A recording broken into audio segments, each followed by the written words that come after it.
Bonjour tout le monde. Bonjour. Permettez-moi de prendre la parole au nom de toute la population de Dongo-Touma et à mon nom propre de vous souhaiter la bienvenue et un agréable séjour parmi nous aussi.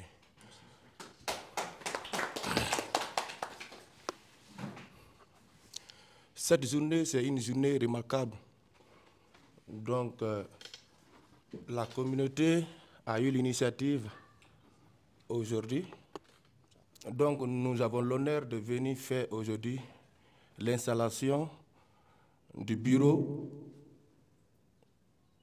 Monsieur le maire et moi. Et nous vous remercions par rapport à l'initiative prise. Cela va dans le bon fonctionnement de la sous-préfecture. Comme autrefois disait tantôt, on ne peut pas construire une sous-préfecture sans la paix et sans la cohésion. Et si nous parlons aujourd'hui de la sous-préfecture, nous devons parler de la jeunesse. Et si la jeunesse est motivée pour relever le défi d'une sous-préfecture, nous, en tant qu'autorité, nous ne pouvons que séduire et être contents pour le bon fonctionnement de la sous-préfecture. Et vous savez, depuis que nous sommes à la tête de la sous-préfecture, Monsieur le maire et moi, on a pris l'initiative d'accompagner la jeunesse de Dongo-Touma.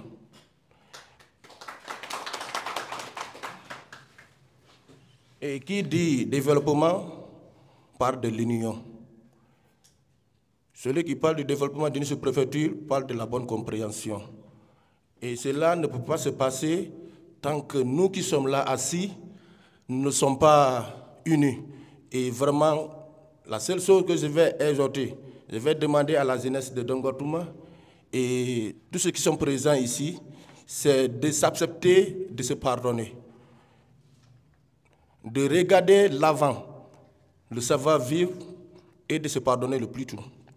Et cela va, nous, en tant qu'autorité, nous encourager d'appuyer tous vos projets. Donc, vous allez venir nous poser, qu'on puisse régler dans les bonnes et meilleures conditions. Je sais bien, dans une sous-préfecture, si nous voyons la jeunesse avoir le courage de venir travailler dans les sous-préfectures, cela nous va droit au cœur. Et cela me fait maintenant 2 ans que je suis là. J'ai vu la motivation de la jeunesse et des résidents et les résidents qui sont là à nous accompagner. Donc vraiment, cela nous va droit au cœur. Je vous remercie par rapport à tout cela. Ok, Bauto kambe sous-préfet on ƴettugol konngol aray si feƴƴi maɓɓe en jonnitay konngol monsieur Ibrahima, président délégation spéciale. Bonjour. C'est avec une joie immense que nous nous sommes retrouvés ce matin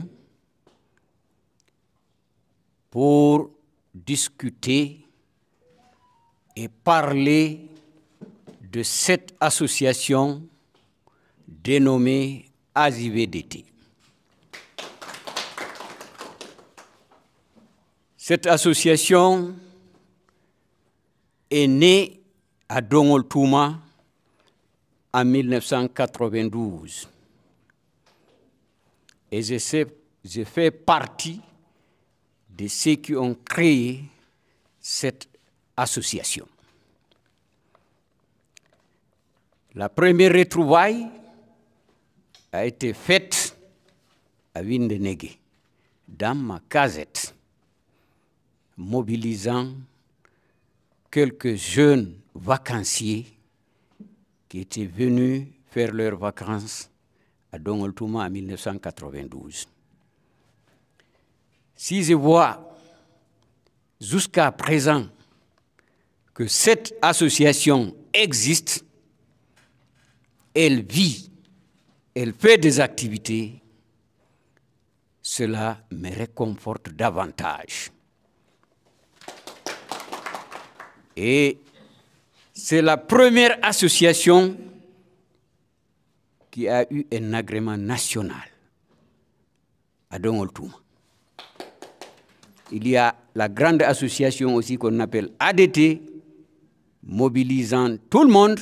Ici, on dit Association de jeunesse AJVDT, mais AJVDT a eu en première position l'agrément national. C'est pourquoi vous devez passer par tous les moyens possibles pour pérenniser cette association. Donc, ce n'est pas pour trop faire un étalage, mais beaucoup d'activités sont faites à Dongoltouma grâce à l'agrément de cette association. Si on parle de la bibliothèque de M. Thierno Mahajouba, la bibliothèque, elle est fonctionnelle à l'heure là, mais quand vous fouillez les documents au niveau de la commune, vous verrez que le terrain a été cédé par AJVDT. C'est écrit noir sur blanc. La rénovation de 3 salles de classe au collège de Dongoltouma par l'intermédiaire de notre sœur, la fille de l'ancien maire qu'on appelle Hadja Mamata. Donc, ça aussi, c'est grâce à l'AJVDT. Puisque la Bissigui avait dit qu'elle ne finance pas une activité sans un agrément de jeunesse. Donc, le maire m'a fait appel, j'étais le délégué de la jeunesse, puisque toutes les associations là sont sous la responsabilité de la DSPJ. Donc, j'ai fait sortir l'agrément, j'ai remis au maire, il a remis à sa fille, et la Bissigui a accepté de rénover 3 salles de classe ici. Les latrines qui sont au marché, les 4 cabines, les premières 4 cabines, c'est une réalisation de l'AJVDT. Le dégagement du terrain sous-préfectoral de Dongoltouma à Dongol-Boal, c'est une activité de l'AJVDT et de la DSPJ. Donc, il y a eu beaucoup d'activités qui ont été faites par l'AJVDT. Donc, ce qu'on vous demande, vous qui êtes jeunes, essayez d'accompagner cette association, essayez de faire des activités concrètes pour que Dongoltouma puisse marcher. Nous sommes à côté de vous. Ce que nous pouvons faire, nous le ferons. Sans plus tarder, je vais vous prendre la parole. Vous allez nous livrer l'objectif général de notre rencontre ici. Merci.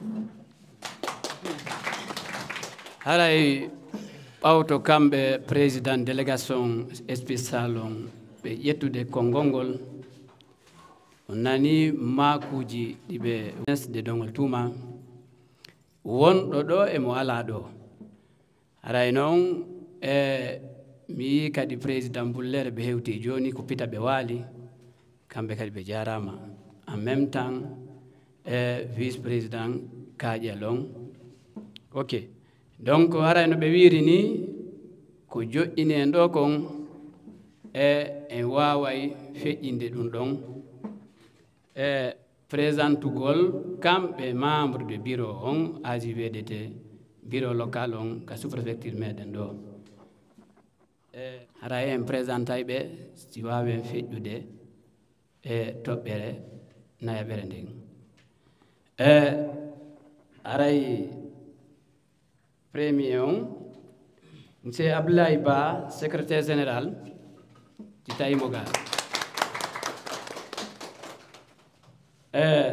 no hikki e makko ɗon et M.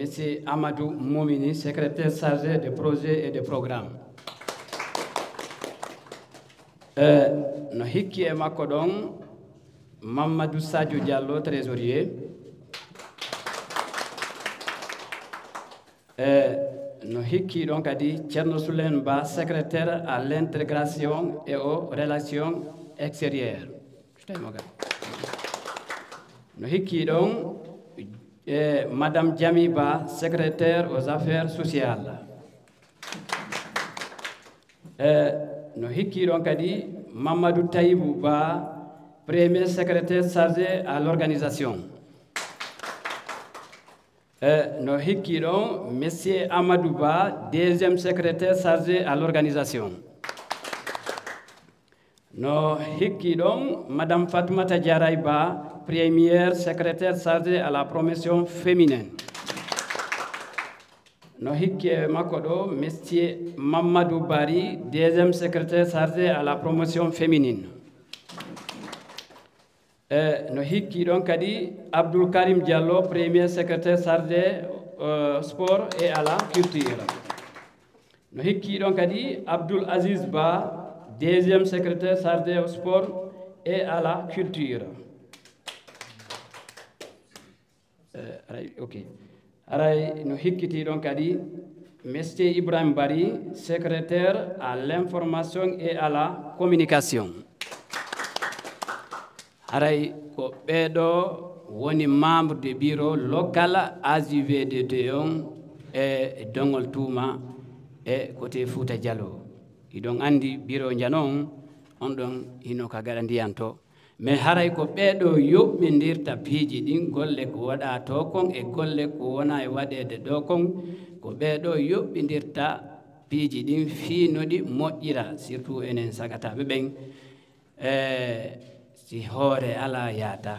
Donc haray ko ɓeɗo halfin ɗen ha kaɓe wiɓe ronki o ma ɗum iɗon andi manda no woodi ñande kadi tawi ko be renouvelé o ko ɓeɗo ɓannoyde woɓɓe goo ara si tawi hiɓe faala kurkanade dongol Touma ɓen ɗon kadi ɓe tuɗo ayi ɗon andi lanɗo haray ko golle tiɗuɗe. Donc haray ko ɓeɗon suɓa suuta fi ardagol sagataɓe dongol Touma e nde hitande ɗo ha hitande aro e nder duuɓi ɗiɗi.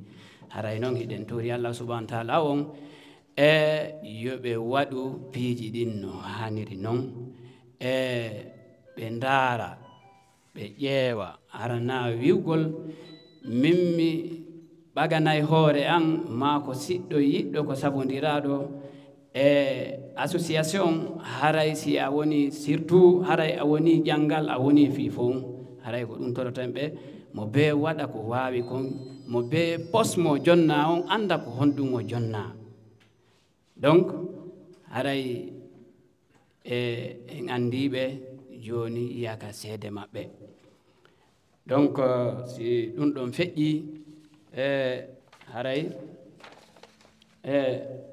ko remise de documents et du cachet. Donc haray en jonni tayɓe aalaji ɗiɓe wawata gollirde ɗin cachet wondude cachet on haray je pense que en woɗɗini golle ɗen. Monsieur Ousmane Assam aray mi yiya ɗum miijitimo aray o yafoto kono ɗon on rettadi mi andi ko Conakry wurɗon. Voilà, donc haray on aynitay men kamen aali wo wurton par ce que wowlangol mbatu wela fi.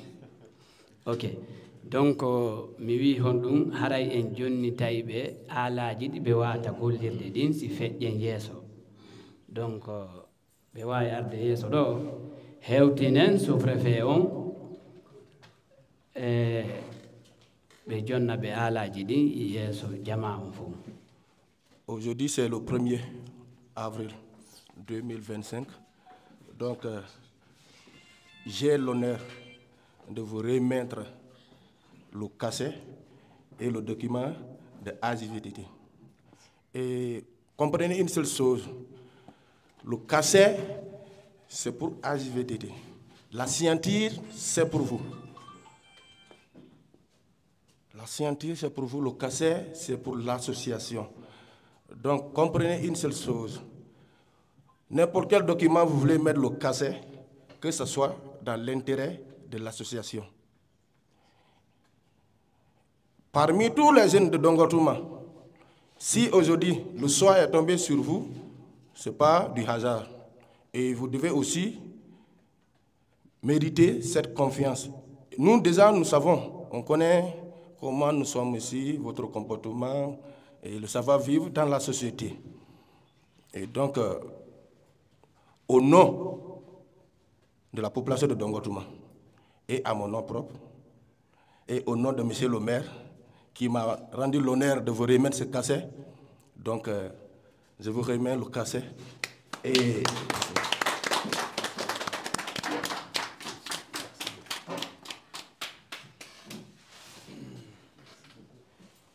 ok. Assalamu alaikum wa rahmatullahi ta'ala wa barakatuh. On accay haqqe tinti yewten ko tawata nafay en halden ko moƴƴi fiino ka men yarira yeeso andite mawɓe men ɓen gollino pewndo maɓɓe enen kadi ɗen haani wadde ɗen golle no haaniri wi on nde moje bere masirani AJVDT, Association des jeunes volontaires pour le développement de Dongol Touma. Haray ndee ko siñcande en 1992 ko adi wonde président o association comme si Oumar Paté Ba, principal collège Dongol Touma. Ko hikkiti ɗon ko docteur Mamadou Boy Ba dukki hande kanko woni directeur de l'institut de l'environnement de notre pays. Ko hikkiti ɗon ko Ceerno Maaju Ba Ombel Dongol Centre. Ko hikkiti ɗon ko Ousmane Hassan. Haray ko hikkiti ɗon ko Alpha Oumar Ba Lassou. Arno e sa'i go'o ha laƴi ɓe faala wastawi mojoɓere nden nde maaya e woni kono men nodditi sukaɓe men yewti ɓe ɗo ha ɓe faami men ƴetti agrément o men watti e jungo maɓɓe ɓe fuɗɗiti golle ɗen no haaniri noon. Haray ko men tori sukaɓen koyo ɓe jokku ɓe waɗa ɗum ɗon golle kelɗuɗe. Nde golle noon hino yaara yeeso o heɓoto yimɓe wakkiliɓe tawɓe ɗum ɗon wonay golle ɓe ƴetta golle ɗen ɓe waɗa wasko golle maɓɓe golle jama o si ɗum ɗon waawi wonde golle te moƴƴa. Menen men fottuno e sattendeji moolanaɗi fiyo nde mojoɓere wuuro woodi barmuɓe mum helɓe mum luttuɓe mum kono jokka ɗon ha tawi ko soobe awa hinayo on noon fewnditiɓe ɓen yo on ɗaano mo be ko waɗi ko moƴƴi o fillete fewndo Ceerno Maaju Ba Ombel wonno président AJVDT o arayno ɗo e vacances hari ko mi woni DSPJ mi jonnayno maison des jeunes o min watta e jungo maɓɓe ɓe gollira ɓe waɗayno ɗo athlétisme doge ɓe waɗa ɗo cyclisme iwe kollangel to teliwndire are cyclisme wonɗo premier o ɗuma ɓe waɗa mbuña Ceerno Maaju moƴƴinno ɗin piiji fewndo ko o woni AJVDT. AJVDT wonnoɓe Sénégal ɓe ɓe versuno ɗo mbuuɗi bus ɓe ƴettiɗi ɓe addi ari ko min DSPJ ɓe tamini lanɗi ɓe noddi Modi Ablaye Dungi kanko wonno président local wan oɗo ɗumani min jooɗodi koto mamma dugu jonnano o ari tawi kono mbuuɗi ɗi yonata ko hoosire dogol bowal ɗo min kadi mi engage ɓay komi woni DSPJ min ɗaɓɓi mbuuɗi ka terrain e ka maison des jeunes min tawtini ɗin mbuuɗi ɗon tawi siɓɓe men ɓe kallamban ɓen ɓe addi machine ko jasana ɓe naɓugol laawol binde fello min yiido e maɓɓe ɓe wowlani men ɓe inni ko 7 millions gollirte kono min yewti ɗon ha woni 5 millions 500 mille ko ɗum min hoosirno o terrain dongol bowal ɗo haray kadi AJBDT agrément on walli no piiji boye installire dongol ɗo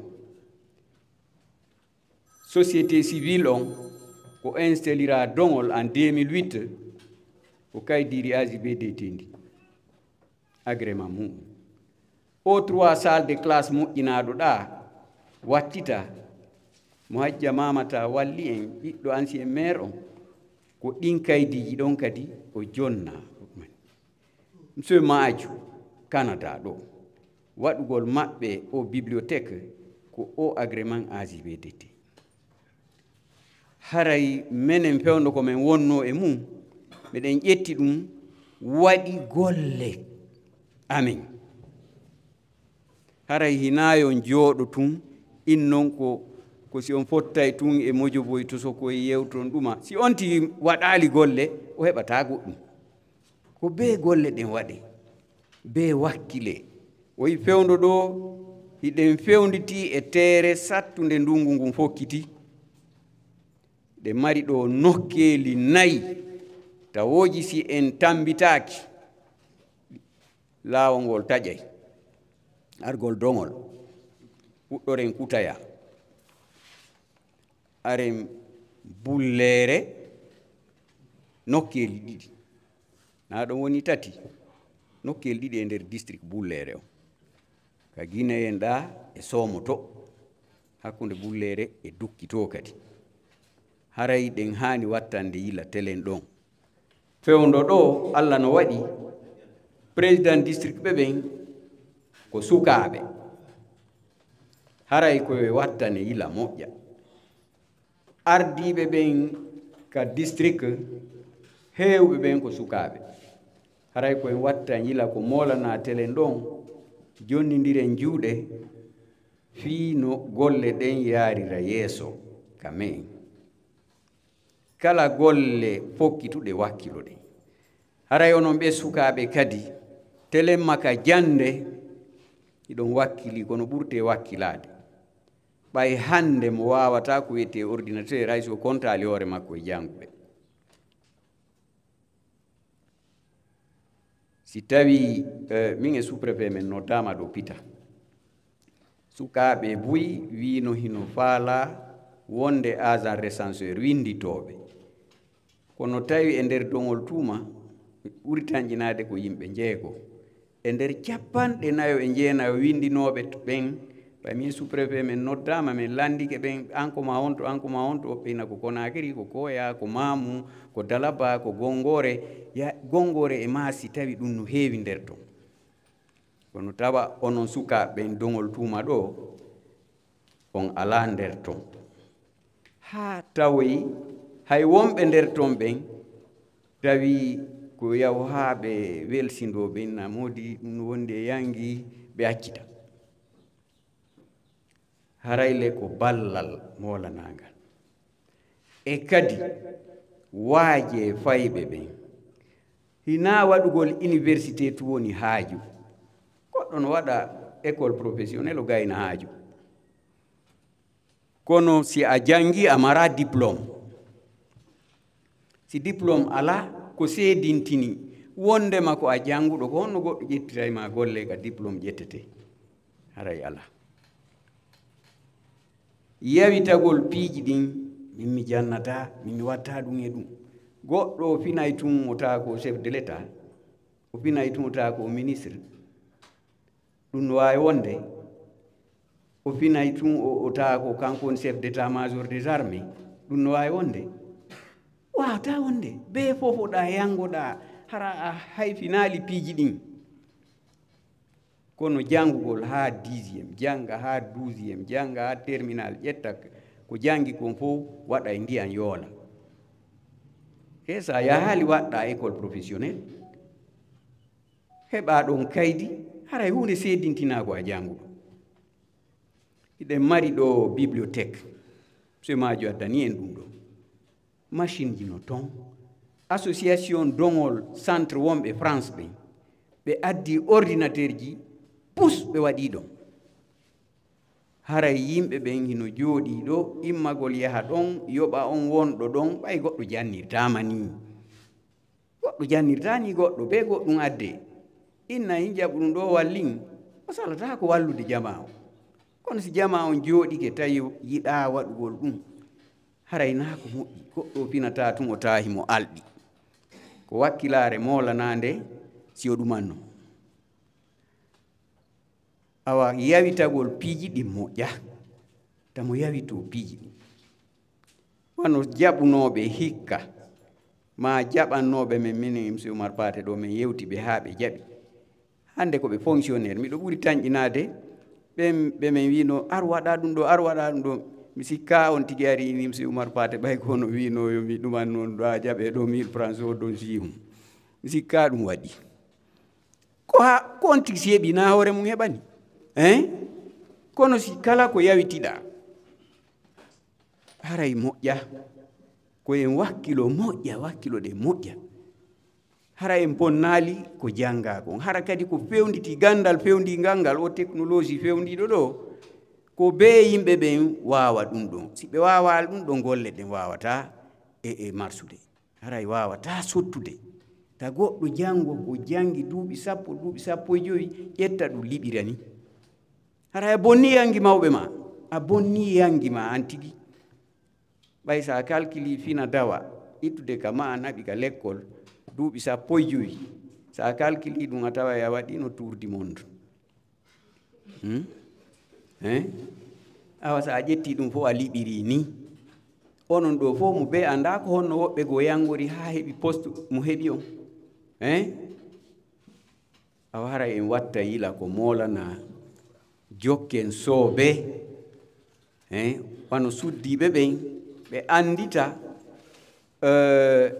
mecce ɗen ko ɗum woni modibo ɗiɗa bon si modi ma joni jogaki goɗɗum anda jogi goɗɗum a wawa on sottinande ka suudu ton haray ekkitagol métier ji ɗin kadi hino moƴƴi ha ko woni ɗo ɓe wi ɓe udditanayi en l'école timbi Madina ka tawata yimɓe ɓen yaha janga métier haray wattanen yila e ɗum kadi nani ɓe naskat ɓuri tañƴinade ko mois de juin ɓurete ɗum annede ɗon haray koyen wakkilo ta goɗɗo sikku ɓay wano joni kanko si o waɗali université haray o jeyaka e janguɓe oye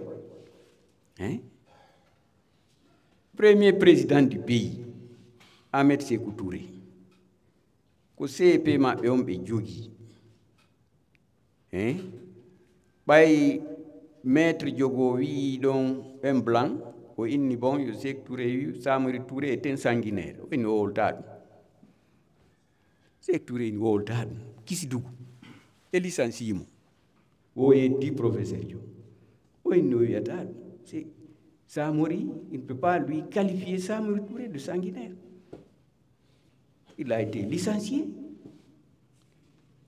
ɗum haɗi ɓe wonde chef de l'état